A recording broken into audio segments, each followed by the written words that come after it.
President Trump, distasteful though some of his comments may be, inflammatory though his tweeting is, and so on, controversial and divisive though he is, he remains the President of the United States of America. They are our most important ally.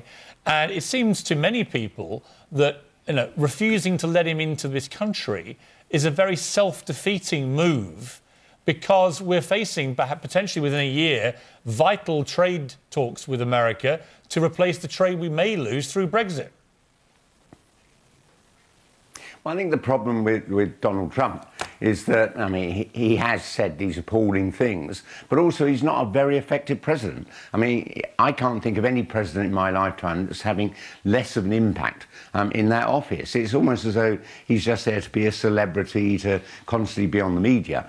There doesn't seem to be any evidence he's really running the American economy or its government. Well, hang on, Ken, let me pick you up on that. I'm surprised you would use that as the stick to beat him with, because there's undeniably the American economy is beginning to surge, as indeed the wider global economy is. Job numbers are the best in 18 years.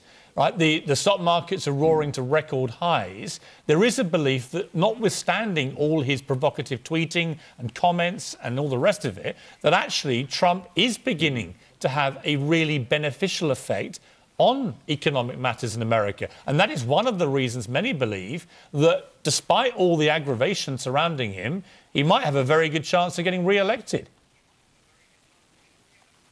Yeah, but basically the American economy is on an upturn after a long period of being down. The only piece of legislation he's passed in an entire year as president is a big tax cut for the rich. That isn't what's been fueling the growth of the American economy. It's just that they've had a long period of poor growth, and now the economy is surging. It's not because he's had an economic strategy. It's almost, as I said, he's just there to be a celebrity and to be famous. That's what he's for. But the real issue on the deal we will do is that his relationship with Britain has declined dramatically. I mean, he's had the falling out with Theresa May when she condemned him for his retweeting those appalling racist comments of a far-right group here in Britain. And frankly, we aren't going to be able to do a great trade deal with the United States of America. They're 10 times the size of our economy.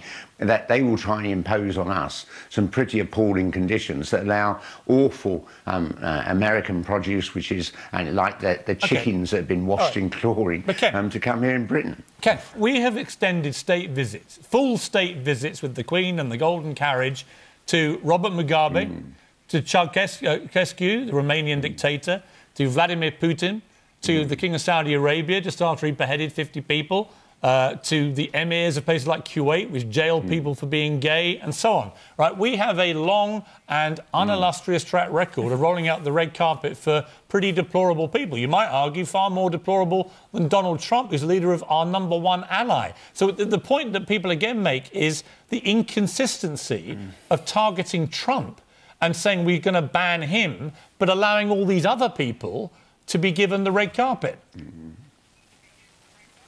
Yeah, but our government isn't going to ban him. Our government would love him to come.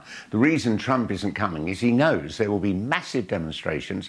There will be hundreds of thousands of people protesting on the street. And if you look, no American president in my lifetime has had such low poll ratings here in Britain. People in Britain just think this man is a joke and a disaster. So it's not that Britain's government is saying you can't come. Theresa May would love to have him come and all of that. He's not coming because he knows he's going to have massive demonstrations against him, and that will look very bad.